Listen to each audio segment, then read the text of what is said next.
And here we go. We are live with another episode of Cardboard Conversations. Thank you, everybody, for joining me. As always, I'm Pat. And who's this handsome fellow with a beard?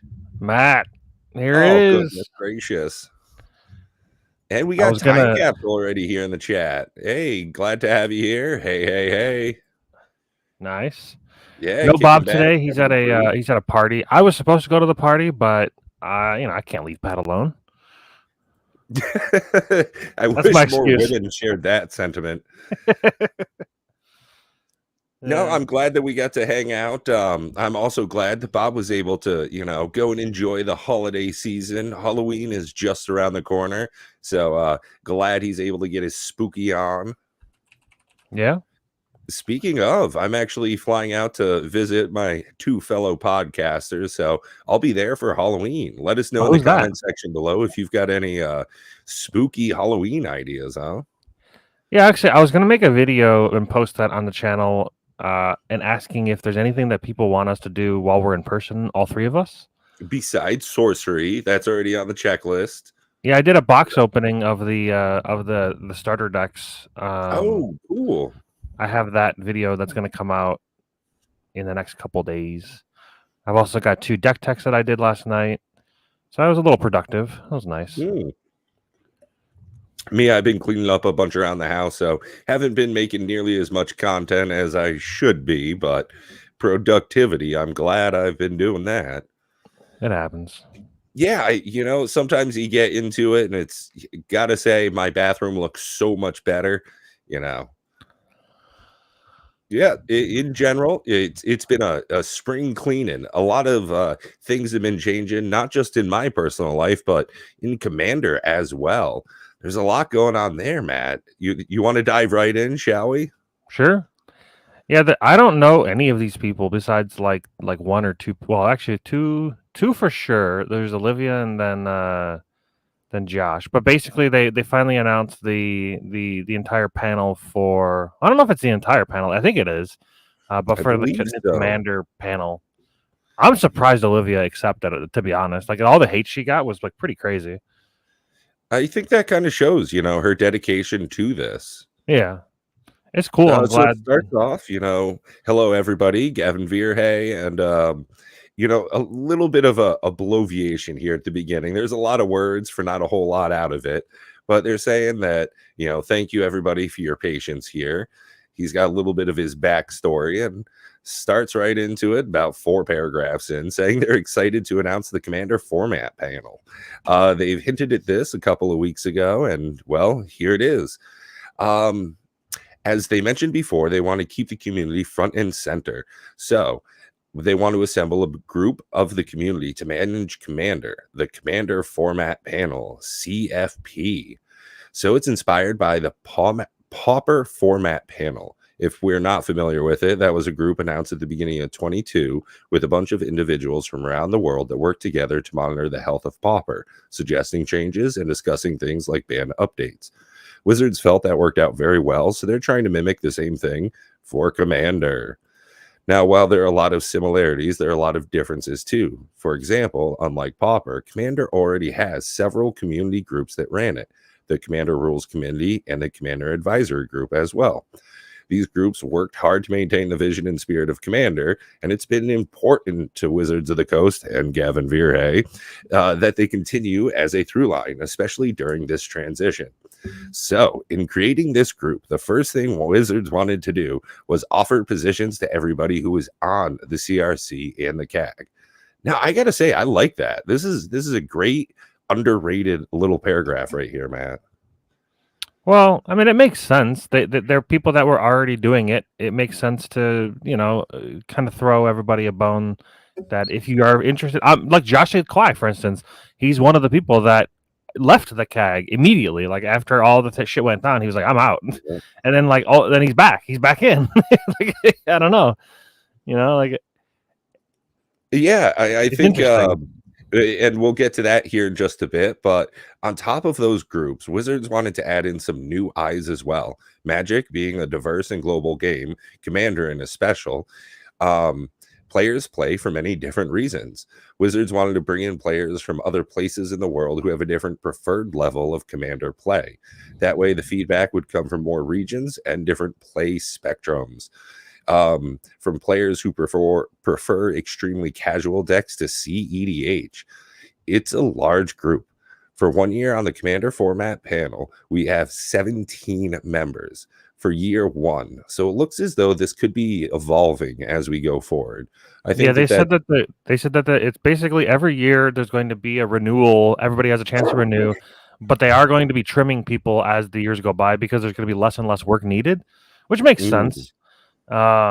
So first year they're going to have the most amount of people because they're going to be making the most amount of decisions. They're going to be like banning or unbanning cards. Well, probably just unbanning. It doesn't seem like they're going to ban anything else, unless they come out with some other Nadu type creature where they have to ban it. We'll talk about another ban that actually recently happened in the best of one standard format. That's interesting. I think it's the second time it's ever happened like this. So that's interesting. So a little sneak peek of what we got tonight. But yeah, this is interesting. Like it's nice. It's a big group, but one of the things that he says in the site here or the post here is that basically that even though there's such a big panel, like everybody doesn't have to agree. So at the end of the day, it's Gavin and his team's decision, and they're using the committee as a sounding board for what they should listen to, advice. But at the end of the day, it's their decision, is what he wanted to make clear, which is interesting. Because it was 17 people, you're never going to have everybody agree. There's no way. Like, there's a lot of people. Yeah. So that's nice. I do not expect they'll agree everything. Yeah, absolutely. And I think that, ultimately Wizards having the final call on it is probably the stewardship that we need for this game in long term. We actually need somebody that makes the decisions. And since it's the company that makes the cards, it kind of stands to reason to me that that's a very solid plan, that the manufacturers are there for the rules designer. And I like that they have a very large, widespread group of people, not just from all over the world, but from all over different, strata of play. And I think that that's going to be a huge benefit to them long term. Yeah. The next paragraph he goes in and he talks about that they're welcome to express their own opinions publicly, but they're not just welcome, but they're encouraged to. But that's not true. Like, they say that, but they're like talking about, you can say it loud and clear, you can say whatever you want. But like in that one thing that Gavin Dugan, he posted that you have to do the non-disparagement agreement. Mm-hmm. That isn't able to speak freely. You're exactly. Already censored. Yeah, that's so just that paragraph completely unless they removed that clause. That paragraph completely counteracts. And I think that it would make sense if there was not a non-disparagement clause, so that they can in fact be vocal and outspoken about their opinions. I think that that's got to be one of the things, is that there's a line of communication, that them being the liaisons between us, the players, and Wizards, the company. We need these folks to stand up, be proud of what they think, explain it, and then to be able to have that forum to do so. And if they're not able to express their opinions, I think that that's a huge loss. What up, Cosmic? And shout out to everybody in the comment section. We really do appreciate everybody joining us this evening. True. So them signing up for a year as well. It's interesting that they're doing this on a rotation. I think that could be a great benefit for some smaller creators getting on this panel. If it stays, pretty beefy, we might be able to see, more people that we know as we get further down here. It's definitely interesting, the list of folks. I'm going to be on the panel one day. You watch. Well, I mean, Jake, Joel, those guys might get on it. Who knows? Maybe. I doubt Tom's on it. So each year people will rotate off. Some new people will come on. Maybe actually, now that I think about it, they are working with WotC directly. It's possible, I guess. Yeah. They're very casual, so that's why I said nah. But I guess casual is kind of what they need. No, Cosmic. It looks like the Rotation is going to be based on 1 year at a time on the panel. So I think it this just doesn't also say, gives them an out, and just in case something weird happens where they have to like get rid of a member that isn't like either pulling their weight, or maybe they're not interested anymore, or if something like college political videos come up where happens. they put on face paint. Yeah. Yeah. It's likely that the total number from 17 will drop off. 17 people, including Gavin Vierhey, plus, super fast. Yeah, super fast. We're going to be touching on that here in just a little bit. That's the next topic. Yep. Stay Given the tuned. scope of this being the most popular format in Magic and the levels of discussion, Wizards wants to make sure that people are here more than just volunteers. So everybody on the panel is being paid for their work as well. That's very good. I'm glad that they're, putting the money where their mouth is, because these people are not just, working, but they're also taking a risk. I mean, shout out Olivia, as you said, for, keeping at it. Yeah, she received a ton of hate, even though she was against the banning, which is crazy. It's like can you imagine being like the only person in the room that's actually backing up like the majority of people that are pissed off, and then you're getting the most hate? It's like, it was like, I was against it. What do you mean? Get out of here. I'd be so pissed. I'd be salty as fuck. So when they say what's next for Commander, in all honesty, they don't say a whole lot here right off.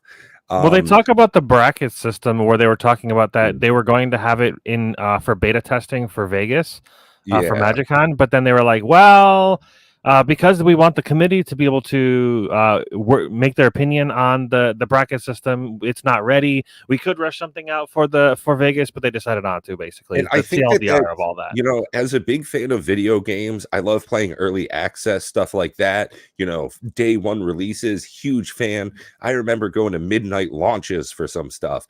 Now, I do not want that in too many games, because nowadays it's just the standard to release something that is unfinished and people are expecting a full-fledged product. And then if this were to have premiered at MagicCon, I think that it would have been a huge detriment to the format. No, I think it would have been fine. It's just a beta test. Nah, I think that having the weigh-in of the Commander format panel is definitely going to be needed. But so is the player base. The player base is way more impactful as far as numbers go. As long as they have a way to give feedback in a concise and easy way, like probably the Discord or polls or whatever, they have to have a way for us to be able to give feedback on it. My figure is that there are going to be more Magic events. It's certainly not one and done. It's probably the last big event for the year, but it's certainly not the last big event. But it would be the first time that they release this to the public, and first impressions, you don't ever get a second one. So I think that this is probably the better idea, that they, hold it a little closer to the chest. But either way, again, the decision's been made. So after they align on a bracket system and run some more tests, they expect that their focus is going to be to turn their evaluation to some of the banned card list. To set expectation on timeline, do not expect any changes before early next year at the earliest, and you will have advance notice. As said previously, it's still true that you should not expect any new bans in that evaluation. So I think that that's good. Again, the line of communication, I like the improvement in that. At least they're saying there's going to be an improvement. I could foresee a world where they unban a lot of cards, and then like they tell people, "Listen, we're gonna remove a ton of cards from the ban list. Don't freak out. We want to see what they do with the format now that we have more eyes on it. Now that we have more feedback, we want to like see what it's like. If people agree that those cards need to be rebanned, we'll do that in the future. But I foresee like a lot of cards being unbanned." Yeah, people talking like Primeval Titan, maybe, and I'm like, I don't know about that. I'm done, maybe. Yeah. Primeval Titan's a banger of a card. I don't know if people are ready for that. So, meeting the panel. Let's dive right into it. It's a pretty long list, and first one right on it, Attack on Cardboard. We actually had Tom on and got to do an hour-and-a-half podcast with him. So if you're interested in some long-form chat with somebody on the Commander format panel, just hit the links down below and check out one of our previous episodes. Maybe we could hit him up to see if he wants to come back on and chat about whatever he's able to chat about about this. Yeah, I'd love that. I don't know who got him on before, but whoever has the Me. contact. Yep, I've sent him a congratulatory email already, so we've been doing a little bit of chatting behind the scenes. Cool. Then we've got Bandit MTG. Never heard of these folks. I know who Benjamin Wheeler is. He seems like a really cool dude. He plays a lot of Canadian Highlander over on, I think it's the Star City Games channel. Don't quote me on that. I could be wrong. One of the YouTube channels he's on. They do all kinds of different Commander games. Mostly Canadian Highlander. They really like that. They revisit old formats and they do like the two semifinal, or I guess it would be the final decks of like 2015 Modern, and they take both of those decks and then like fight them against each other again. And Interesting. It's stuff like that. They do all kinds of Magic stuff. I think they also started doing Flesh and Blood, but I'm not 100% sure on that either. But I think I like him. He seems like he's a very good Magic player. And Charlotte Sable, another unfamiliar name to me. Can't you click on them and it shows you a picture of them? Whoa. Why are you using a middle mouse button, my guy? So it opens it in a new tab. No, you just click it. It'll expand it. Yeah, there you go. I don't know who that is. Apparently she picked up Magic in '94, been a huge fan ever since. Oh, a judge? She's been a huge part of the Magic Judge community. So there you go. So that's a judge. Next. Finland based, huh? Ooh. And then Power Dragon. I've seen a bunch of his videos. Very in-depth look at Magic. This guy's got a great head on his shoulders for MTG. Oh, he used to work at Wizards. Store owner, competitive player, tournament organizer, formerly working at Wizards. Okay. A lot of different viewpoints there. That's nice. Oh, yeah. Power Dragon's a phenomenal channel. He's in the USA. All right. Yeah. Deco. Never heard of him. Did a lot of research talking to them. When I kept asking CDH players who they would suggest, one name kept popping up over and over, Deco. Okay. So he's in Brazil. Okay. It's weird because I've never heard of him, and I watch a decent bit of CDH content. Yeah, we've got Greg Sablin, originally from Guam. Greg has been playing Magic since 4th edition as a U.S. Army officer. He is on Twitch by the Painter's Servant, and he co-founded the Alliance of Military Magic Players. Okay, interesting. Seems like a long-time player and just, avid lover of MTG. One of the greatest commander minds you've never heard from is Greg Sablin. So that's good. Okay, cool. And then we've got a tattoo. Sure. Standard and modern and largest in Japan. Commander's been rapidly growing. So he's basically kind of in the forefront in Japan for Commander, it seems. Interesting. Cool. Josh Lee Kwai doesn't. I'm surprised he came back. I'm glad. I like Josh. He seems like a cool dude. Yeah, I think that he really cares about Magic and specifically about the Commander format, and I think he wants his opinion known. And did you watch the video with him and the professor? Yeah, I believe so. It's where he basically tried to sort of walk back some of the stuff that he said because he was so angry or something like that. Yeah. I kind of hated that video. I don't think he did anything terribly wrong, and it sounded like he killed somebody. It sounded like the way that he was talking about what he did. He's like, "What I did is so shameful. I hate it." That's the whole video. You don't have to watch it. That's all. It's just him crying about how bad. And then the professor's like, "You're a bitch," and he's like, "Yeah, I know." He probably had to make a public announcement to be able to save face with Wizards since they're going to be cutting him checks. I don't know. I just don't think it's that deep. He said some stuff that was kind of meh. I don't think it was that bad, but I'm glad that he's on here because, like I said, I do like him. I just don't think that he needed to make that video. And we've got Kristen Gregory, UK-based creator. Let's see. The UK-based Kristen. That's a weird way to put that. Yeah. She loves breaking down. The one and only UK-based Kristen. So she seems to be real big on the rule side of it, digging into systems and the mechanics. So cool. Then we've got I know who Lewis. Lua is. I've seen her before. She's been in a couple different.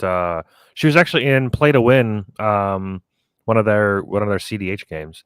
So yeah, she's on Scry Babies. There's a YouTube channel called Scry Babies. And this is just a filter. She actually looks a lot like I do. Voice changer and the whole lot. She's a VTuber. No, I'm screwing with you. So yeah, CDH player, cool. So that's Olivia two CDH Gilbert. players on the panel. Hey, that's solid. I mean, the higher powered play is something At that least. people are more and more interested in. I've thought about asking my buddies if they want to make like just one CDH deck, and like every now and then we like crack out the CDH and like go real sweaty. But like our games are already pretty powerful. Like my new Kona deck is pretty nutty. It's pretty good. But yeah, Livia's nice. I always thought she was fine. She's very, very casual when you play. Like anytime you watch her play Commander, they do Commander at home. She's very just kind of like, she's just really there for the fun and the chatting. She doesn't really play the game that much, I will say. She's more just kind of like, I'll play my creatures. You do your thing. I'm not going to really try to interrupt your thing. Don't interrupt me. I won't interrupt you. Yeah, let's just kind of all have a good time. Yeah. I don't know if she's ever won a game on the Commander at home, to be honest. I think she's just kind of chilling. I don't think she wants to. She doesn't care. And Rachel Weeks. Yeah, she's also she was also over there at the command zone. Her hair looks really good in that picture. It's all poofed out.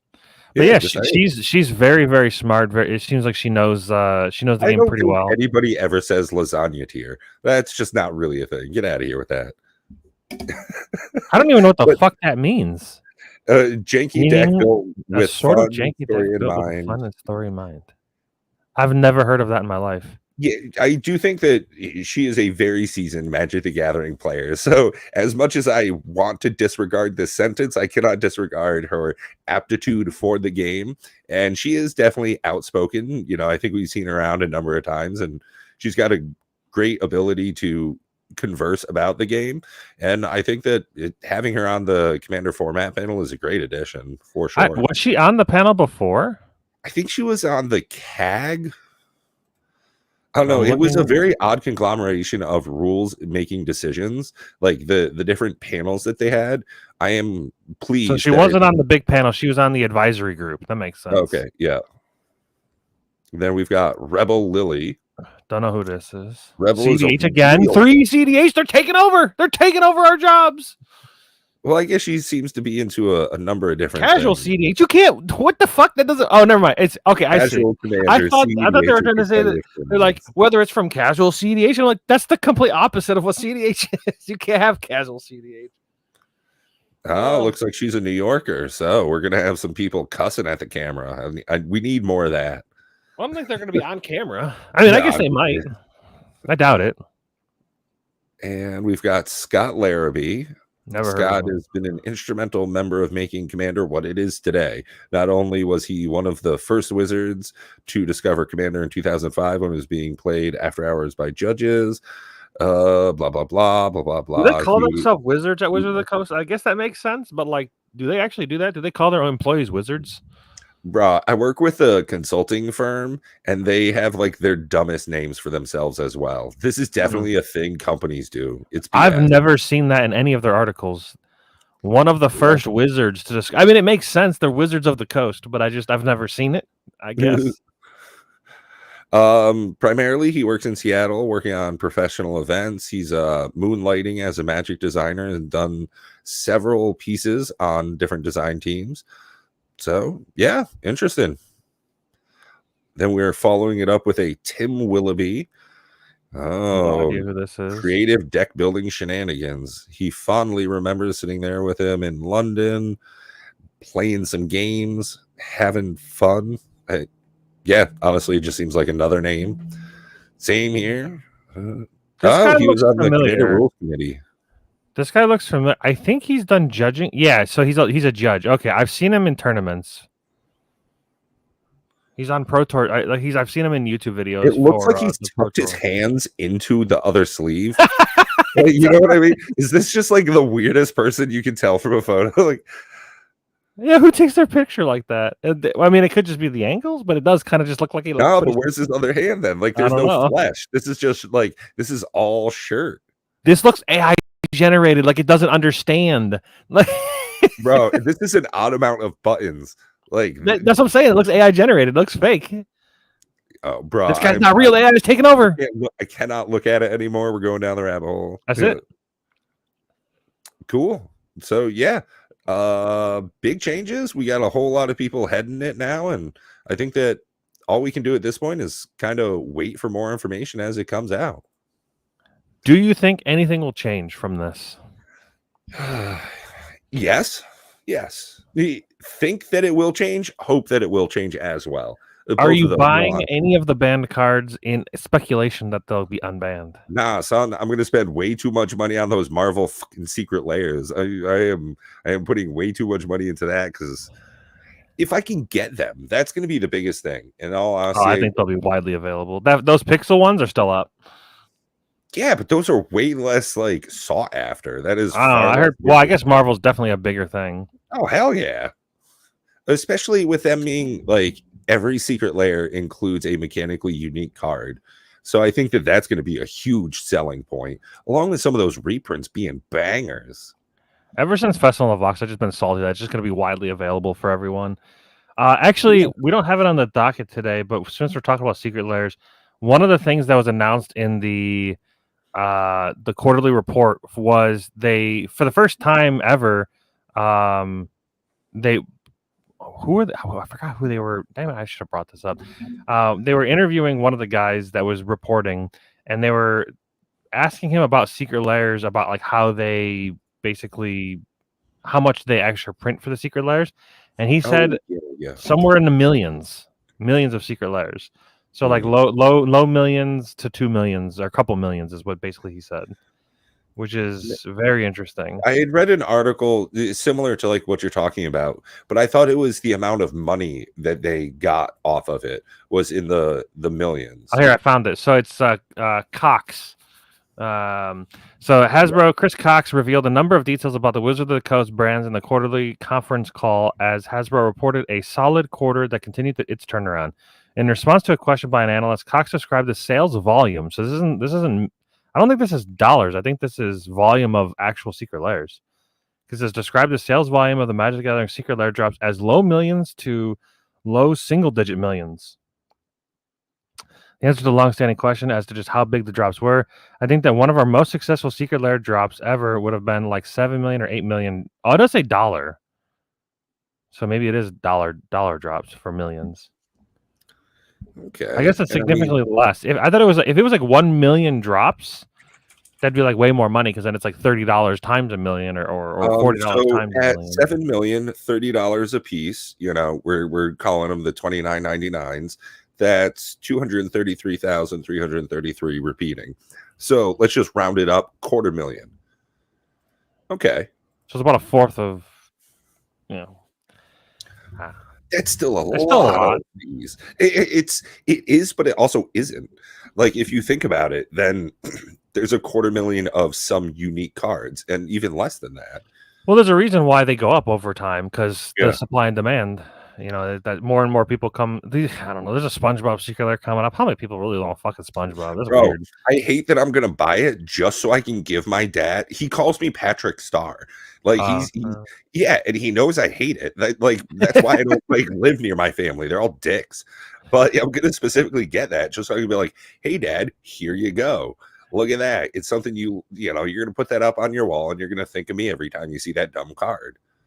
Woo! All right. So the next thing we're doing is we're going to Magic returns to listing MSRP with Foundation. So apparently at the I need to watch this, the Las Vegas panel. Beginning with Magic the Gathering Foundations, we will return to a listing manufacturer's suggested retail price for most sealed product. I don't know why, not all, but most. Foundation products will have the following as some MSRP, which I did a quick calculation on this because I was looking at it. I'm like, $5 for a play booster is a lot. If there's 36 packs in a box, that's $189 for a play booster. Jeez. I thought they were saying that the play boosters are only supposed to be $130. What are they? Or $120. I remember back because like the draft boosters used to be $89 or $99. It was like the MSRP, I thought. That was like the going rate. And then they said they were increasing them because they were at a certain point. They were like, we need to increase it to It was like 20% more, 10% more. I mean, But now MSRP $5 a play booster is ridiculous. It's 135 right now on TCG Player. No. MSRP is different than what they're actually going to sell it for. Yeah, no, I get that. Like minimum advertised price and all that shit. No, back in the day, they used to have an MSRP. It was never. It was like $3. Why is it $5? It's crazy. Well, maybe it's specifically going to be set at these high prices so that people feel like they're getting a deal. They're doing the same shit Amazon does all the time. Like it never costs $200 for this product. You always get it at half price. MSRP for a collector booster box is going to be $300. That's insane. The other ones are kind of like Jump Boost. Can you imagine Jump Start? They're more expensive than Play. What? That like never happens. Bundles $50. That's about right. They're about $40 normally, so that's fair. Innistrad Remastered $7 a booster, so that's a remaster. So they're trying to say that remaster products are going to be $7 a piece. So real quick, that's $250 for a play booster box. That's pretty insane. $30 collector box there, so that's going to be about almost what $350, about $350. Oh, Fish, you make a good point. Saying it's this reason right here that they don't buy into packs until much later on. Every pack has a very different price than the last one, and other games are when other games are the same every set. I think that's a good point. Like Pokemon from one set to the next is very consistent in pricing. Same thing with like Yu-Gi-Oh and Lorcana. Every box costs pretty much the same. But nowadays with Magic, that's a great point, Fish. The prices fluctuate so much. They also significantly go down once they're, oh my God, once they're actually released. Like right now, if you go look, you can go pre-release or pre-order Innistrad Remastered, which is until January 24th on Amazon right now, and that box is $251. So that's more. Actually, is that the price? Did I just do that price? What's the So that's right at MSRP. So that they're starting it right off the rip. That's the exact MSRP because it was $252, and this right now it's on for $251.64. At least they're not undercutting the MSRP that they just put out. That would have been hilarious. Can you imagine if they're like MSRP is $251 and then they put it like for like $199? It's just ridiculous. And to touch on that, Innistrad Remastered, it is ridiculous to see product listings for something that's coming out. You said what, June? January 24th. January. Okay. Yeah. Well, that's less atrocious. It's still 3 months away. Yeah, it is. Well, 2.5. Still, I mean, there's a lot coming out between now and then that should be getting a lot of eyes on it instead. But yeah, we've got, and then another thing that's also I find strange here is that play boosters for Foundations is $525, but then play boosters for Aether Drift, which is another standard set, it's more money again. It's let's see, $549 times 36, $197, almost $200 for a play box. That's double what draft boosters used to be. Yeah, so buying singles, huh? How's that? Yeah. I mean, I'm just gonna proxy. I'm just gonna continue proxying. I don't know. I might just completely stop more buying. And more people use that magical word than ever. I mean, I was watching a Commander's Quarters episode the other day talking about the Marvel Secret Layers that I'm so excited for, and how he thinks that you can just proxy all of them, and that might be the best way to actively engage with those cards. Look at this bullshit line. It's a special Foundation is a special set, so we have distinct MSRPs for it. We've intentionally suggested a lower price by like 25 cents.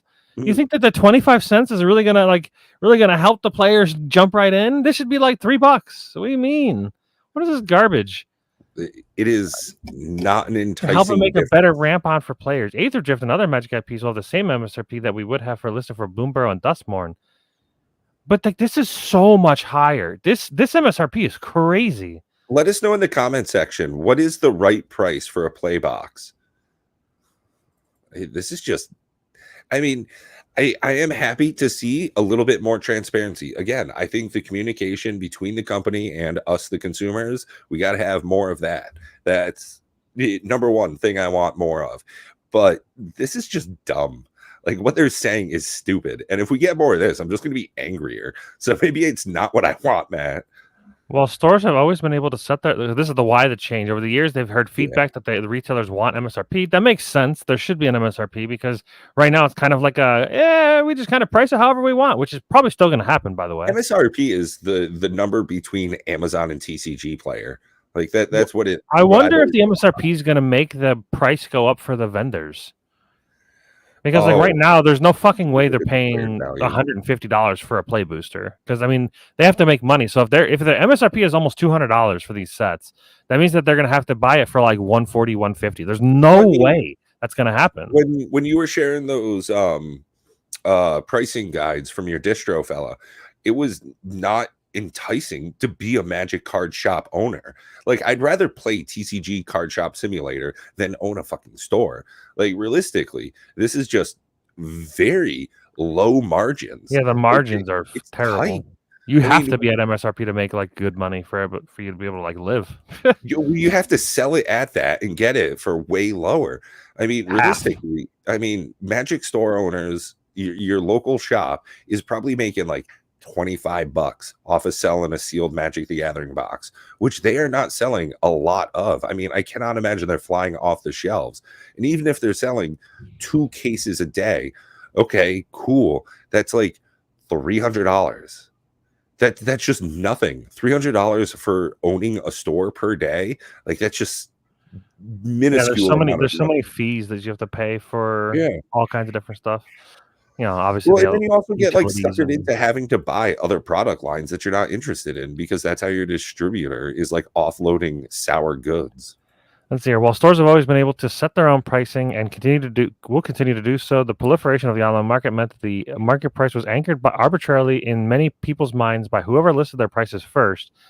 Those prices, for a variety of reasons, often didn't reflect the value of the product and didn't make sense for most local game stores.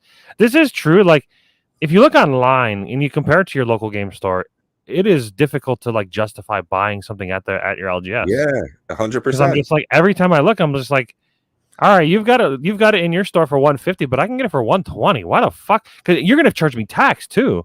I mean, not every store online charges tax, so like, nope. I can't justify it like $30-$40. I mean, I want to support you, but like, I can't. Yeah, unless you have. And I understand you can't do it there. Like, that's the one benefit. If you're paying that extra $25 to be able to get the box when you walk out of it and you have it that minute, cool, that's what you're paying for. But you live in an area where you can get same day shipping on stuff. Oh, like, sure. Where I live, I can get stuff like within 4 hours. That's crazy. I've had food take more than 4 hours. Like, no kidding. So by reintroducing MSRP, we're aiming to create a consistent point of reference that helps. Insane high reference, by the way. Of course, MSRPs are just a suggestion. That's what the S stands for. And retailers can price their products however they like, but retailers and customers alike appreciate a common point of reference so that they can make informed decisions. I don't know. I think this is crazy. These numbers are so much higher than they talked about just last year. It's untenable. They cannot continue to charge people. People will not continue buying at this. At least that's my hope. That's my wish, is that people don't keep spending crazy amount of money on this for disappointment, box after box. Like, again, shout out to Fish. If you wait a little while longer, all of these things are going to be cheaper. It is very uncommon. What do you think? 1 out of 15 sets goes right up out of the gate. Even then, you can pick out which ones are going to do that. Let's see. Right now, the suggested retail price is $525 times 30. It is 36 packs in a box, right? Okay, 36 packs. Yeah. So on TCG Player, we're already $55 below MSRP. Yeah, and this is pre-sale price, which is normally higher. Yeah. Realistically, I see that box going down to like 120. Just like from, previous market fluctuations. That's just there's a big uptick. Yeah, it's already been at 120. Yeah, there we go. Yeah, but I'm wondering if the MSRP, because there was a lot of 711 items sold at this price. But I wonder if there was an uptick because of this MSRP information. I wonder if they jacked the prices back up because they're like, whoa, hold on a minute, we can get more money. Well, what's it available for now? 135. Well, so I don't know if they really have them. Like, don't get me wrong, that does seem like a rebound. That's a $15 difference. It's a I'm not $15 gonna, rebound. It's definitely more than I thought. It's going up. It's going the opposite direction of what I thought was going to happen. what's the collectors doing? I wonder if that's also, a similar reflection. How do I card type? Nope. Oh, Printing? those collector booster boxes. Sealed. I want to see what Bloomburrow's or Duskmorn's at. So Duskmorn's sealed 130. That's pretty good. I like that it's holding its value. 130, and it's also rebounding as well. It seems like within the last couple of days, like once the MSRP came out, it's like spiking up for everything. And it kind of makes sense because they're like, whoa, hold on.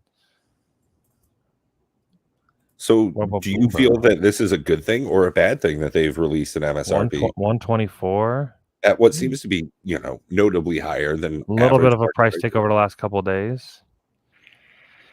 I don't know, man. Like 130 is already a high price. Like there's no way you can get enough value unless the singles have to go back. They have to also rebound like that. Like you have there's just no value. Why would you ever open a box when you're just guaranteed to lose? Yeah. I mean, in general, that's a very Magic the Gathering thing to say, but this change in specific, I agree with you. It does not make me want to open boxes if the singles are not also going to be just as increasing in value as the sealed prices. Yeah, and then we've got this little tidbit, which is an interesting thing. Aligning the universes, making all our sets legal in all our formats. Without even going into details on that, what do you think of that? Yes. I think that two big things right away. I think that is a huge benefit to me, the Magic the Gathering player, for buyers and sellers as well, for sure. If your cards are going to be used in more ways, I think that's a benefit. You're getting more bang for your buck, right? Yeah. Flip side of that, 100% honesty, I see it just as clearly. This is a great move for Wizards as a company because then they can sell more stuff to more people. Yeah, I thought it was strange at first, and then I kept thinking about it. I'm like, you know what? It is kind of annoying to have to figure out what set is legal for what. And there's this is only modern legal, it's not standard legal. And then a secret lair comes out, and you're like, this isn't legal anywhere but in Commander, but it could be legal in over there. So one of the things that they announced with their 3 sets coming out, they're going to be 3 Universes Beyond, and there's an unannounced Universe Beyond, this TBD at the very end here. We don't know what that Universes Beyond is, but starting with Final Fantasy is where this is going to kick off. So the Final Fantasy is going to be standard legal, which is interesting. Oh, I'm sorry, is that right? Starting in 25, new Universe Beyond. I'm pretty sure it's starting with Final Fantasy. Where's it at? Somewhere in here, I remember it saying starting with Final Fantasy.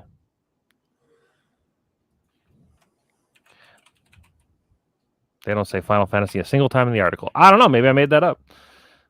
Look for starting. We recently announced that it features a whopping 3 Universes Beyond. So starting next year, the Universes Beyond boxes. Because it's starting with Aether Drift, but we already knew that standard. Tarkir Dragonstorm, that's already standard. So yeah, either way, Final Fantasy being standard is a good choice because I actually am curious if they have the data of what formats played more, Commander or Standard. It might be Standard. I actually don't know. But yeah, one of the things that the Modern was super worried about is that a lot of this power going straight to Modern is a problem. They said you would be correct if that's what we were doing. To avoid the problem, as we solve a couple others, we changed how we designed Universes Beyond sets, making them appropriate for all major constructed formats.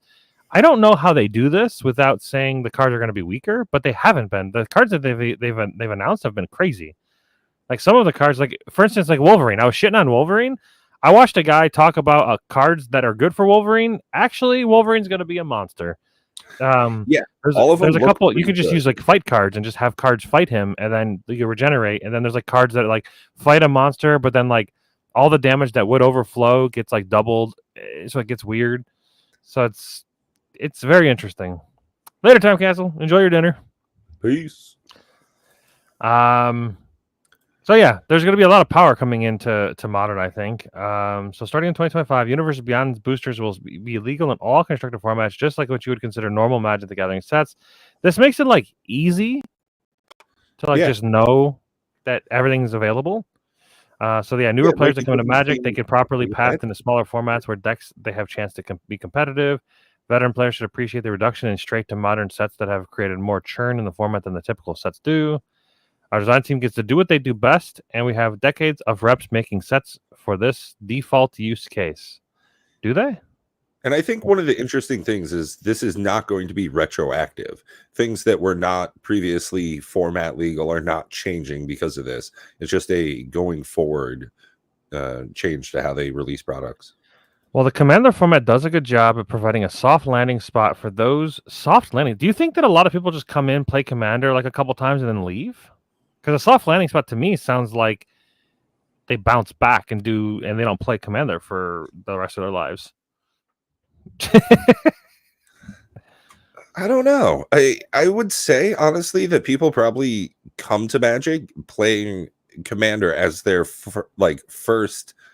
It's either that you get introduced to Commander because that's how most people play nowadays, or the most traditional aspect of it, drafting, which is kind of harder than playing Commander, just because you have to figure out how to make a deck. And if you're so new to the game, that's bullshit. And it's 100 cards, and the pool's so big, so it feels like it'd be it feels like it'd be a harder landing zone. Nah, I can just hand you a Commander deck and be like, "Hey, this is like how it plays." But I could also hand you a 60-card deck and be like, "You only have to know like 12 cards because there's 4 copies of each one, and then there's a bunch of lands." You only have to know like 12 cards versus 100. Well, 70. I don't know. I think it's a strange thing, but let's continue on. Any players with an itch to try 60-card constructed format with their new cards, they have the right to do so to Modern with 20 years of card sets or Legacy, which is even bigger.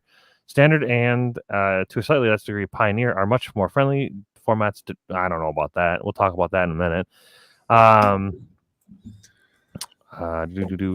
Pioneer are much friendlier formats to decks built from mostly a single set, and the new players is most likely to see both players seeing at their card set. Do people do that? Pioneer are much friendlier formats to decks built from mostly a single set. Do people do that? Build like an entire deck from Bloomburrow? Like, I bought a box of Bloomburrow. I'm going to make a deck with that. Is that a thing? Sounds horrible. I mean, yeah, if you're so new to the game and you just, draft with a couple of buddies or you buy a box to open and build from, yeah, I think people definitely do that. See, Modern Horizons 3 is still fresh in veterans' minds. It's worth stating that our ideal rollout for straight to Modern content is just that, the occasional Modern Horizons set. Trying to make many such sets is difficult, and the landing strip is narrow. So as you can see, the format dominance of the One Ring from the Lord of the Rings, side by side with a near complete lack of impact in the format of the Magic the Gathering Assassin's Creed cards. So from now on, Universes set will go through the more typical life cycle of booster sets with a lot of limited play at release and contributions to each constructed format in ratios appropriate to the size of the format, thus reducing the churn of the larger non-rotating formats. So I see this looks like it's going to be less spiky is the way I see it. Because it sounds like when you make like a full Modern set, it's like a big injection of a bunch of shit. This looks like it's going to be like, there might be like a third of the set is like really good for Modern, or maybe even less. Maybe only 10 cards are like good for Modern. And they might not necessarily be able to like specifically say what's good for Modern, but I mean, they make these sets. They they're smart people over there sometimes. As the design teams here at Wizards, these are exactly the kinds of products we are staffed to produce well. We get to apply our normal power level heuristics. What is a heuristic? The style of operation. I've never heard of this word in my life. A mental shortcut that people use to make decisions and solve problems quickly. So like a flow tree. And our future level sets for constructed play. The cool part about doing this is after our switch to 3-year standard is that the format becomes large enough now that players will have a lot of freedom of what cards and styles of decks appeal to them. So this change is purely forward facing, so nothing's going to go and nothing's changing from anything now. This change was anticipated, and all our products were developed with these targets in mind. Yeah, because they always make products like at least a year in advance, so this makes sense. Oh yeah. The main content of the booster release will be legal in all formats. They will contain products like commander decks and cards like special guests that are not part of the main set and will be Eternal League, i.e. legal only in Commander, Legacy, and Vintage for new commanders. So that's cool. I was worried that like the commander decks would have to have like either less power or like less flavor, or they would have more constrictions because they were if everything of the product is straight to market or straight to standard, then it would be pretty bad, I think, or any format really. So this is good that they have like special slots that they can have that are not legal. Although Bob would say that becomes a little bit of an annoying thing if you're trying to like draft a play booster and you get like a special guest that you can't play in your standard deck. That's a little weird. Like you still play it in the draft, obviously, but it gets weird. But I think it's fine. And then we get the rotation in 25 with what does this mean? Eternities. Ooh. So allow me to clarify one of the recent announcements that were unrelated. While 2025 standard rotation will happen at the expected time as mentioned, we've recently stated that we will be moving the time of the annual standard rotation to coincide with the first set of the calendar year starting in 2027. There will be no rotation in 2026 as we go for this change. Standard will continue to encompass 3 years worth of sets in this new model. The impetus for this change is purely for ease of communication. For example, as the first release of 2027, cards released in 2025, 2026, and 2027 will be legal, and that pattern continues seamlessly in the future. The days of the large false set being the reset point is behind us. That pattern began back in 1995, and they don't like it. Interesting.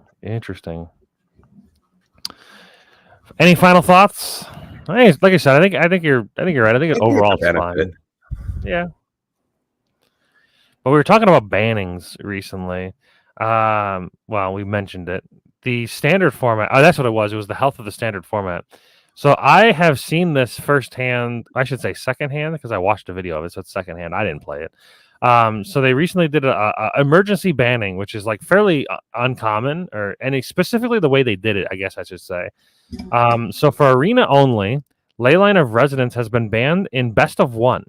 Not even just in standard, just in best of one and just in alchemy best of one. Because the crazy thing about this is that I had watched games and I was like, yeah, like the moment they have Leyline, the games go real quick. But they have the data to back this up. Where's it at? I have it listed here. There it is. The number of best of one standard constructed games ending before turn 4 has essentially doubled since the release of Duskmourn. Oh. That kind of number is crazy. Yeah, that's not super fun. I like to be able to... Games are going super quick. And then I guess we'll pull up the card in case people aren't aware. It's a banger of a card, I'll tell you that. And shout out to Doodles here in the chat. Great having good input. Love that. Thank you.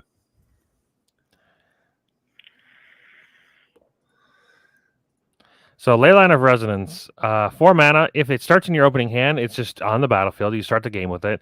And then whenever you cast an instant or sorcery spell that targets only a single creature you control, copy that spell. You may choose new targets for the spell. That alone is insane.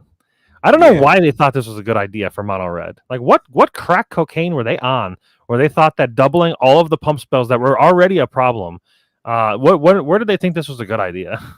I don't understand this at all, man. I mean, if it didn't have the ability to come in for free, they'd be fine. Yeah, turn 4, they wouldn't even play it. Yeah, but making it a ley line, that's just too damn good. Especially they were fairly consistent turn 2 kills with this card. Well, yeah, if you're playing this in standard, right? You could have 4 of these. Yeah, you have one. You can start the game with multiple, by the way. Right. If you have 2 of them in your hand, they both go down, and then they stack. Yeah. So if you have one pump spell, it's 4 pump spells. Yeah, that's just ridiculous. And then lightning bolt. You only have 20 life points in the standard, so that for just and then also most of the things you're targeting already have prowess. They already have target abilities that they do something when they get targeted. So you're just like doubling everything you do. It's great. I don't know what the hell they were thinking when they printed this card. It's I mean, crazy. it's good. Standard is not a place I That's want the to be problem. in. It's Mono red just too dang comes good. in, just Yeah. kills. Actually, it's not even technically mono red. They've been splashing white and black now. Well, do you think that this problem will be alleviated in any sense when cards are going to be legal in all formats? You know, when if they keep making mistakes like this, like Nadu and other similar instances, is it going to just like ruin all formats at once when they make a huge mistake?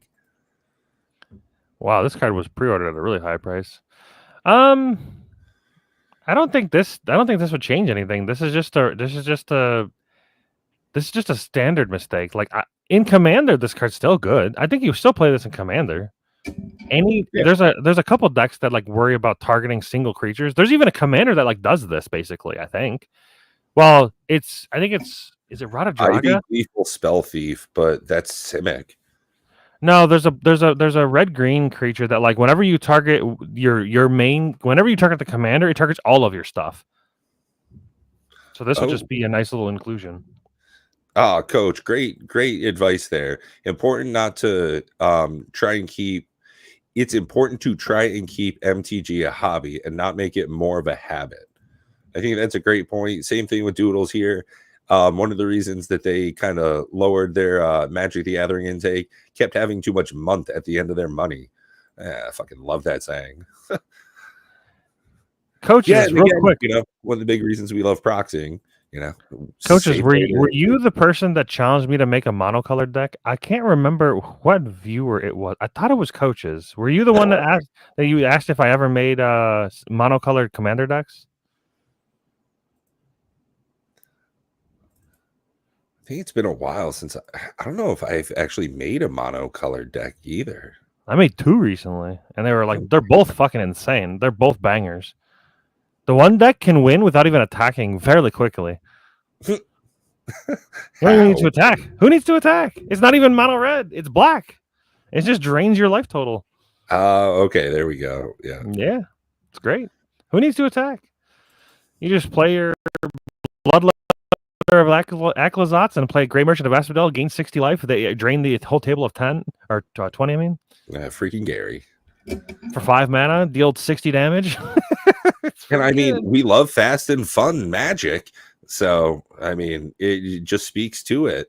But what led to this decision, Matt? Back in 2019, they made a similar targeted adjustment with Nexus of Fate as well. But I mean, it's just so freaking strong. This is hilarious. Like these blunders, as much as I like that I don't have that close of a relationship with Magic anymore at this point. You know, I'm not as into it as I was just a couple years back, because that would really, you know, upset me if I was thinking about being a standard player, a modern player, stuff like Coaches, the thing that we were on a subject where we were talking about, I think maybe we're just talking about new cards that were coming out, and I was talking about like my favorite cards were always multicolored, because why would I ever limit myself to one color? Because that's just boring. I want to play all the fun cards. So somebody had said, they were like, would you ever make a monocolored deck? And I'm like, I think I've made like an Angels deck, because I thought that was it Giada? She's like the angel, the mono white angel deck. I made that deck, and it didn't do amazing. It could do some good things, but it was kind of boring. But the mono green deck that I made recently, Kona's a banger. He's just stupid. And then the mono black deck is a Yara, First of Lochthwain. I've got some deck techs coming out with those over the next week or 2. And yeah, Doodles, Nexus of Fate was in fact a M19 buy a box promo. In 7 mana, take an extra turn after this one. If Nexus of Fate would be put into a graveyard from anywhere, reveal it and put it into your hand. Unfun play loops where they couldn't shortcut to win. Leyline of Resonance has made gameplay unfun by making it so that there isn't much playing involved. Yeah, I watch a YouTuber called Covert Go Blue. He's a fairly large YouTuber, does mostly arena stuff, some commander stuff, but it's mostly like standard, best of one. And he tries to make like goofy decks or play decks that are like new and upcoming. And he tries to bring them into standard, but he just keeps playing mono red, and he gets his face stomped in because he doesn't even get to play the game. He like plays a land, passes a turn, take 5. Plays a land, passes a turn, takes 10, or dies. play a land, maybe have a kill spell. They still fling the creature and kill you, and you lose. Like, it's crazy. Like, you lose before you even played the game. The game is so quick. Like, the losing before turn 4 is kind of crazy to me. I think a game should go to like 7 is kind of like the sweet spot. I think is a good amount. That's right about where I like my games to go. Between 6 and 10 rounds is like the right amount of time and engagement. If it's gone on to 10, there's been probably 1 or 2 board wipes, and I stopped having fun for like 15 minutes. If it's 6 turns, I probably didn't have fun for an extra 15 minutes because somebody just got so far ahead and nobody would just attack Corey like a grown-up. But you get what you get. It's Commander. Oh, that's another thing that people were doing. They were conceding before the game even started because they didn't have the card in their hand. They didn't have a ley line, so like, all right, we just move on to the next one. That's so fucked. That's what he was noticing. That he was like, Covert was like, he's like, people are just like conceding just because they don't have a good hand. They don't even mulligan. They don't mulligan at all. They just leave the game because they can win so often with it in their hand. They just like leave the game and go on to the next one, and they're still climbing the ranks just for like giving free wins to people. I mean, that's almost especially like problematic in a best of one. This competitive standard, you know. It really, if you want to grind, if that's just all you want to do is just get your easy wins, hey man, let them have it. But it just ruins it for everybody else that wants to have fun playing and not abusing this like broken mechanic. Leyline of Resonance is creating a non-interactive win conditions within 2 turns. That's crazy. That's so fast. The timing of the decision. Yeah, this is just saying like, should we have waited? No. You've got the data. Get out of here. The number of best of 1 standard constructed games ending before turn 4 has essentially doubled since the release of Duskmourn. That number has remained consistent in the weeks since release, and there's a big red 4-cost enchantment reason why. Allegedly. Yeah, no, they know why.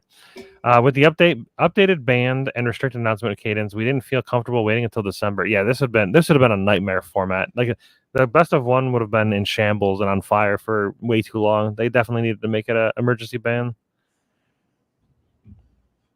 Yeah, it's weird that it's only in Arena, I guess. What do you think about that? Because this is like a weird, like, only Arena best of 1.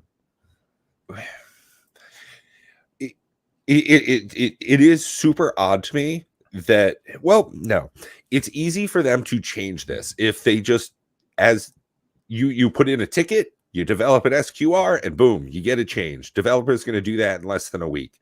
You know how that is. So do I. That's a very easy change. If it's not actually occurring much in person, if that's just not how people are playing when they have to like sit and turn cards with another human, well, they're probably actually getting that information in. I certainly don't. I'm not privy to any of that.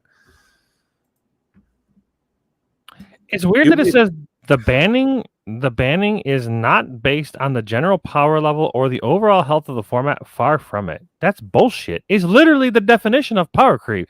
You're doubling your kill speed. How is that not power? What is this line? Maybe it's not general power level. It's just this specific instance. Because of the rest of it. It's the whole mono red archetype that does this. This has been around for years. Right, but this one specific card is now like turning something doubled the power of it. Yeah, exactly. Like, it was already A tier or S tier, right? And now this is just like unmatchable tier, double S. So yeah, when you have to start using like Weiss Schwartz rarity, you know you fucked up in your game. This is interesting. Players who had the Leyline of Resonance as part of their MTG Arena collection prior to the ban will receive a rare wild cards equal to the number of Leylines in their collection. That's weird. Why are they doing that? I don't like that. They can't do that for real life players. Why are they doing it for Arena? Because it's Arena. That's special treatment. Yeah, absolutely, Matt. And Wizards of the Coast. Okay, personally, I think that Wizards of the Coast is going to continue spending millions of dollars a year, losing money on making Arena better until this like magical turning point 3 or 4 years from now, when they end up getting Commander functional, playable, and investable for people to spend their real world dollars, just wasting money on rare cards and stuff. I think they're going to continue treating Arena players very well, as much as they can. keep sucking that money from them. And yes, it is absolutely the same as Blue Eyes White Dragon. I don't know what is. I have no idea. I'm just joking with him. There was a new Pokemon, or not a Pokemon, Yu-Gi-Oh? Yu-Gi-Oh card that is like Essence of Blue Eyes White Dragon artifact something or other, and I'm like, do they just keep making Blue Eyes White Dragon in different ways? How many Blue Eyes White Dragons are there in this I fucking think the answer form? is yes, because there's like 50 Charizards too, aren't there? Well, when I type in Blue Eyes game. White Dragon, there's Blue Eyes White Dragon, quarterly secret rare, Blue Eyes White Dragon, Blue Eyes White Dragon, Blue Eyes White Dragon. There's so many. Blue Eyes White Dragon and Yu-Gi-Oh. There's 42 versions of Blue Eyes White Dragon. Holy fuck! Calm down. In all the smallest text on the tiniest cards. Have you ever held a Yu-Gi-Oh card? It's adorable, Matt. Yeah, I have. I think I own 2 Yu-Gi-Oh cards on accident. I used to play Yu-Gi-Oh back in the day when I was like 13.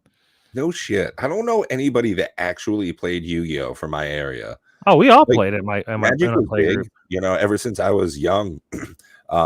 Magic was always huge. I knew a couple people that played Pokemon, but then just like you don't actually play Pokemon. Like no adult actually plays Pokemon. They just buy, sell, trade. They just buy sealed product and then hold on to it. Yeah, exactly. Or they just want to rip wrappers, just gamble and then throw everything in the garbage that's worth less than $1.50. Oh, Pat, in the sorcery the pre-con that I opened the box to see what's inside.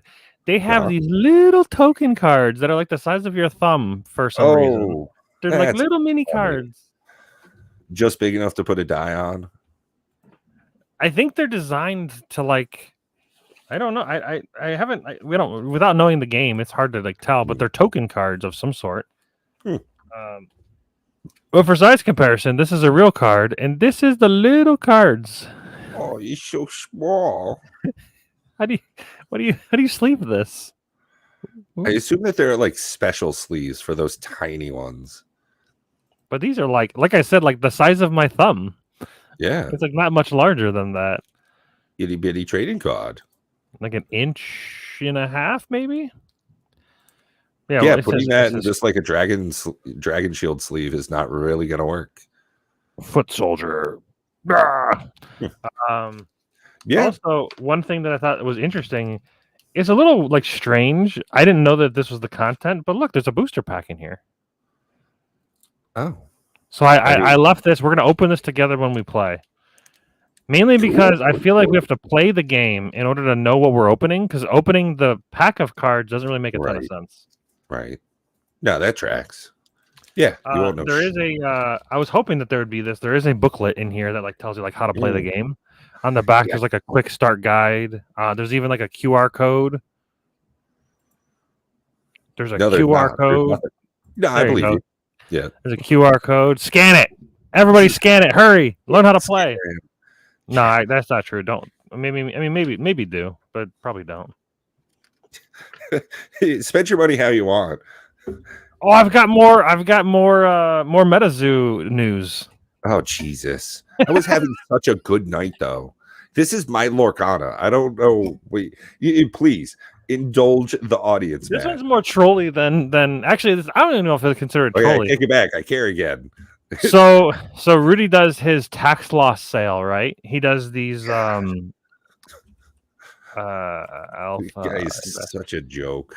So he does these sales for Metazoo, and he calls them tax loss sales. He sells them for like 50% of the TCG value, which is like it's like pretty cheap, right? He's trying to make room for product that he believes in. I get you. Exactly. That's the thing. It's literally called Metazoo Failed the Native Bankruptcy Tax Loss Kit. But anyways, it sold out. Huh. Yeah. I mean, to be fair, it had 2 boxes of native, 2 spell books, 2 booster packs, 2 I don't know what those are. Two there was a 2, 4, 6, 8, 10, 12 things plus a playmat for $200. And he said it was priced at 45% of TCG market value. I ordered one. I kind of like the playmat. So I really kind of just wanted the playmat, but at 45% of the market value, it's kind of hard to pass that up. And if all you want to do is just like rip wrappers and maybe get some return on singles, because it looks like there's still a singles market. Well, I'm because online. of it was I don't know. I think we talked about it last week where they're like guaranteed coming out with like cards next year. Yeah, Now you these cards can't aren't even available get. for play, which is weird why people are buying the old cards. But Yeah, there's a possibility that I can foresee a situation to where these new people, these what was it called? I don't understand Metazoo people. I just don't, Matt. I don't. I I don't get really it don't. either. I mean, like the way I see it is, it was $200. It was like a fairly low amount for like I don't know, like it's one of the most popular short printed sets. Like these boxes are normally, put it this way, the boxes right now are $120, and I got 2 of them plus a bunch of other bullshit for $200. So I could just relist the boxes immediately. $113 shipped is what they're going for, and they've went up in the last month. They're up 27%. I just feel like Also, there's only 4. Okay, never mind. There's 3. There's 13 boxes listed, and then after that it goes to 140. So you wanted the playmat. I understand a playmat. That's straightforward enough. What are you going to do with the other products? Yeah, I'll share that. I can share. Nothing's here on my screen that matters, right? Yeah. So the same thing I did with the other products. Just put them on the shelf behind you. Yeah, they're just over there in a box. Okay. So yeah, No, this like, playmat that's I thought fine. looked kind of cool. It's an Alpha Investments playmat, which I don't know if I have one yet. I think this might be the first like something that says Alpha Investment on it. So this is Metazoo. This is a product that it was a TCG that went bankrupt like a year ago or 2 years ago. For some reason, It's a not really. I don't know if it's a good game. I've never played the game. it's I not wouldn't mind good play. shit. You want to try to Pat? You want to open 2 starter decks of this and play this and try to see what it's Bro, about? I have recently learned cannabis is legal in your state. So True. Matt, I am up for a lot of things.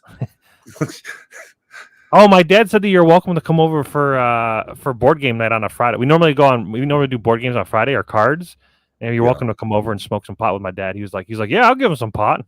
I'm like, Yeah. I'm sure Pat will be okay with that. Couple Yeah, hours, play super down. some card games and meet the family. Yeah, that'd be fun. But yeah, so Metazoo, think of it like Pokemon. I don't know about play style, but like the meminess of it. It's like Pokemon, and then like the real world matters. Like if you're like wearing a baseball cap, a card might like reference something in the real world, where like if you can see clouds outside on a rainy day, your one guy gets +1 to his attack. Like that's like called meta, because like meta world. Then there's like the cryptids. I don't. Is cryptids a non-Metazoo term? Correct. Okay, Cryptid so is like not Sasquatch. It has to be more colloquial. So like Mothman is a very like New Jersey area thing. Like the Chupacabra is a little bit closer to cryptid because it's based around like an area. so it's kind of like Sasquatch, like something like it's sort of like it's local monsters. Like it's monster folklore kind of shit. Yeah, yeah. so So like it's I'm looking kind at of one card now. It's the right. Flatwoods Monster, which is a cryptid. People, you saw it in Fallout 76, and it says it deals 100 more attack damage if you have seen a real UFO before this game. Right. So it's why I mainly hate just this it's so kind of much. Like there's a little bit of a meme game, but like people like the cryptids part of the game, and it did okay. It did fairly well for what it is. The problem is that it was being ran by people that don't know how to run a company, yeah, and for sure. they obviously went bankrupt, and that was not good. But the thing that's interesting about this, the whole Urban like Legends, Cinderella story of it, is that there's a new company that came out that bought the IP because they went into bankruptcy. They spent like $2 million and they got all the old product, and they're planning to redo the game, and make it better. Like they're like none of these cards are even going to be like legal anymore in like the normal gameplay, but they're trying to make it better. So I think it's interesting to me. I don't necessarily like believe in Metazoo. Well, what's funny about that is I actually think I would rather play Metazoo than Sorcery, but I don't know exactly why I think that. But that's just like my initial thoughts. I'd rather try Metazoo than Sorcery, but I'm gonna do both. I hope. I'd like to do both. I absolutely despise what MetaZoo cards look like. I 100% right now think that AI, we could just go on ChatGPT and just have better looking cards than what MetaZoo put out. It is so niche with the style of artwork that they did. It's like watercolor, like somewhere between really good like colored pencil and watercolor by like an 8th grader in art class. And the text is so freaking small. Like I just got new glasses and this is still atrocious. Like I just can't do it. And that's why I want to give it all I can, because this is dumb as shit. And I want to experience everything trading card games have to offer, including a really good reason a card game failed. Hashtag Legion sounds at loss. War. Oh, sorry. Once per turn, you may reveal this page from your chapter. If you do, you may pay something to create a gingerbread token with 10 LP, beastie with a 10 tech damage, and some other symbol, and the effect destroyed target page named Santa Claus recovers LP to its maximum. If a candy cane is within sight, this beastie deals 20 extra attack damage. And it's strong again. It's got strong against plus 20 of moons. Happy holidays and the merry Metamus to all. Keep your scarves close and your contracts closer. Sam Sinclair. I fucking hate this so much, Matt. Like, I mean, I don't love it either. like what are these boots? Like, I think it was a bold choice to go with red borders. I will certainly admit that. It is something. Look at this guy. Rudy Investment Sasquatch. This is $500, by the way. Oh, I thought I saw 420.69. Well, that was the joke. But if you're looking at the $500, the near mint hollow, I don't know if this is like a. Well, this has to be near mint because it says it's just one of those things where TCG is being a sneaky little bitch. I get that. Do I have this? I'm trying to remember if I bought this or not. I don't think I did. It's like you could only get that if you were part of Rudy's Alpha Investment Patreon shit and bought stuff. Well, I am. This is where this is from. This is the. I meant like at that time. That's where that. I definitely was, but I don't know that. I'm fairly certain I didn't buy this one. I've only bought one secret. I almost called it a secret lair. I only bought one Patreon. It basically is a secret lair. Let's be honest. It's a curated secret lair. Then he did like a Weiss thing yesterday as well. Yeah, this looks bad, but I mean, yeah. What's a Timmy? A Timmy is one who loves tacos. It looks like it would be in a kid's storybook, like that type of artwork. Like if I were at the dentist's office with like my niece, this is what we'd be reading. Ooh, star. This page gains a shield if it was contracted in a basement. That's pretty funny. You may place a small piece of cardboard that is not an actual card into the arena. If you do, deal 10 damage to target page or caster for each piece of cardboard in the arena that was placed here by this attacker's effect. Don't you love this, Pat? I want to be confetti. A good friend to you. Like you get to play with confetti, and you get to look at clouds and like be in basements and like. I'm sorry to everybody that's tuning in, seeing me here, like open mouth, just hate filled eyes, staring at this stuff. Like I understand completely why this failed, and I am 100% open to playing some with you. I'd like. I want to know. I want to see why it failed. Like we already kind of know, but like what I think we have to open up. Cards. Like that's one of the. It's hard to sell something that looks dumb as shit. Like when you tune into this, it's like, what am I looking at here? This doesn't look the worst, but like this is like one of. I mean, this is like far that is like the single best Metazoo card I have ever seen. Unless you rattle a chain at the start of your turn, you lose 50 LP. I hate so much. Like So I started playing a new video game. Uh-huh. It's been super fun. Oh, dude, it does look very Juggalo. Yeah. So okay, I'll give you this, Matt. I will certainly give up the ground on this. They did really good with their foiling. Like Yeah, I want to see the foiling in had real a life. good. They had some good stuff as far as that goes. Chains of an Old Scratch looks. Yeah, that was 100%. Oh man. Well, what happened? I grew up with a lot of juggalos in my area, so anytime somebody gives a shout out to ICP, it just makes me laugh way too much. I am the great Malenko. If it is in the month of December, this page costs one less aura to contract and is considered whatever that is. But what's there's so many numbers and things on this card, I don't even know what to look at. Is it one colorless and 3 forests? Like, how does mana work? Like, Yeah, that's the mana cost. So like I know that there's auras that you place down and they're like your mana. And I know there okay. are specific auras. There are dual auras, like dual lands. People are freaking out about that. Like dual lands were like super, or dual auras were like super crazy. And then LP, I would assume life points, and then the chilly breeze is the damage. But And then like on the left side, it's got shoes, an arcing arrow, 20 trees, and 20 dead bodies snowflake. in a field, along with a weed leaf. Like, there's a lot of things going on here. And this strong against mechanic, I love it in video games when they do the math for you. But this is just an added layer of complexity that I am reticent to agree to. Whatever. Cool. If it is Christmas, wait, hold on. It's Christmas time again, and there's magic in the air. Plenty of time to smell the trees and grow some dreams. I mean, I did just put all my plants into flowering, so I am Date of I'm birth, May 10th, 2012. GPS, Point Pleasant, West Virginia. Weight 54. What is that? I'm so confused. 1 of 19. Oh my god.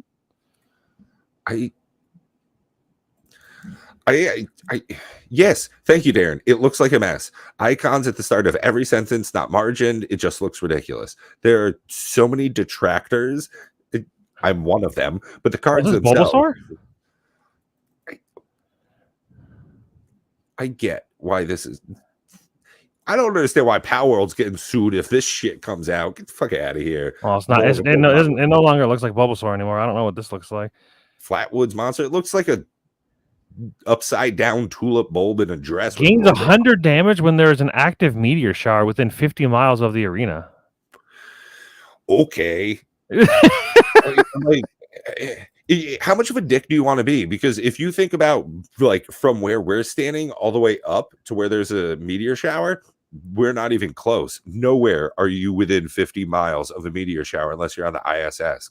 Get out of here. Yeah, a bit of a meme game. Looks like it would be fun once. Low impact. Not worried too much about it. I think it would be fun to engage with a little bit now that the boxes are so dang cheap. Yeah, I was saying it cost me like a few dollars to open up 2 starter decks and actually let's just kind of play them raw dog. Don't even sleeve them. Yeah, I was looking at some of the box prices. It looks like an average of $30 to $40 for a box, which is a quarter less than. You can buy an entire box. There's some of them that were $20. I thought about buying one just to like open it up. $20 is pretty cheap. Yeah. Do a month of Metazoo. Speaking of things that are pretty cheap, becoming a channel member. Now, for as little as 99 cents a month, you can unlock an extra live stream. After each and every one of these, we have at least 30 minutes for channel members only. So if you're interested in getting a little bit more content, just go ahead, click the buttons down below, and you'll be notified that 6 minutes from now, we go live again. And we go in horizontal mode where there's more screen. Yes, you get more more Matt. All the landscape, more background, more screen sharing. Yep. Of some sort and variety. You actually get to see that there's like a small silo over here in the background just off screen. Hey, thank you, Doodles. I do what I can. Transitional sentences. It's a strength. True. I'm going to get that link for y'all here in just a second. Because, there's a lot of times we just kind of like get off and then you have to like go find the link yourself. I figure I'd be a little nice. Actually, he is a pretty good content creator. He does good work, and I appreciate that about you. I've been lazy lately. I haven't made a video in like a month. Yeah, but you make so many freaking shorts all at once. But yeah, I do make shorts. Yeah. Although the shorts are running out. I think there's only a couple shorts left. It's the weave. Yeah. No, but speaking of making videos, I've been playing a new roguelike game called Tiny Rogues. And I might start doing a recording of that because I love me some roguelike action gameplay. And this is just adorable and super simple graphics, but the gameplay is tight. Man, it is Enter the Gungeon quality. I think I'm going to make a video on the mod that I've been playing for Diablo 2 Remastered or Diablo 2 Resurrected. I think that's a good video to make. It's something that I've been doing for weeks. I'm pretty much done playing, but they're going to be having a 2.0 release in like a couple months that I'll come back and revisit it. Like I played a lot. I have 4 level 99s, and then which is max level, and then I've got 1 that I'm leveling right now as a 5th character. I might finish that one because there's a build that I've wanted to play in Diablo 2 Remastered that I've never played yet, called the Mosaic Assassin, and it seemed like a really fun thing to try. So I want to try it before I quit. I did the deck text, like I said yesterday. So there's 3. There'll at least be 1 video a week for the next 3 weeks for real videos that I've made, big videos, not short. And between the 3 of us, me, you, and Bob, I'm going out to see you guys in. Oh yeah, we'll have lots of content for that too. Like I'm flying out to. Bob's doing great. He's actually at a party. That's the thing. He wanted to go hang out with his real friends. He said, "No, yeah, Pat, there's a party that our other group of friends does for. They're like the normie friends. They do once a year Halloween parties on Saturday. So I was supposed to go. I said that I was like a maybe, but I tend to not be a super social person in those kind of situations. There's a bunch of normies there that like they play like stupid fucking like Jackbox and this is like meme like Cards Against Humanity. Just kind of boring. I don't know. I don't like those kind of games. Party games. I'm not a real big fan. Oh, dude, is Bob dressing up? Do you have the lowdown? I don't on that? think so. I could see him going as Gandalf or something. No, he doesn't. I mean, not to my knowledge. Stuff. I've got costumes. I definitely could have dressed up. I think you showed me a picture of you as a wizard. Yeah, somewhere. For next year when we go to Gen Con, number 1, I got to put in some time for that. Definitely going to Gen Con again next year. We should dress up, but make sure we like build in some fans to our shit. True. Yeah, have to have small battery pack with like a computer fan with maybe a little bit of tubing so that it delivers airflow in the correct places. Easy peasy. Won't cost all that much. It's just the time to get it to work correctly. And have a little like little dial. You can turn it up or down if you want. It will end up looking like those dinosaur suits, just all puffed out and shit. I bought one of those. There's a video on the channel. I'm pretty sure it's on this channel where I was in one of those for one of the YouTube what's called the D&D streams. Ooh, dude! Actually, we'll save that conversation. Yeah, we've only got 2 minutes left. Thanks for watching, everybody. We'll have a conversation about my D&D campaign. I think Pat will enjoy the D&D campaign tomorrow. Tomorrow's episode is going to be massive. If you like Dungeons and Dragons, tomorrow they're fighting a god, an actual god, Lolth. So trying to find a stat block and creating something, an encounter for a god is very interesting. They talk about some crazy shit of what gods can do. Obviously, they're gods. Like, they're crazy, right? They should be crazy. So trying to balance that for a fight that is like somewhat winnable for a player is even level 20 is still pretty crazy. Man, looking forward to it. Awesome. Well, hey, guys, until next week, we've been Cardboard Odysseys, and thank you again for tuning in. If you enjoyed this type of content, hit that like button before you go. And if you want more, just tap the subscribe so you can get notified of our weekly content. Bye, y'all. Ooh. And then I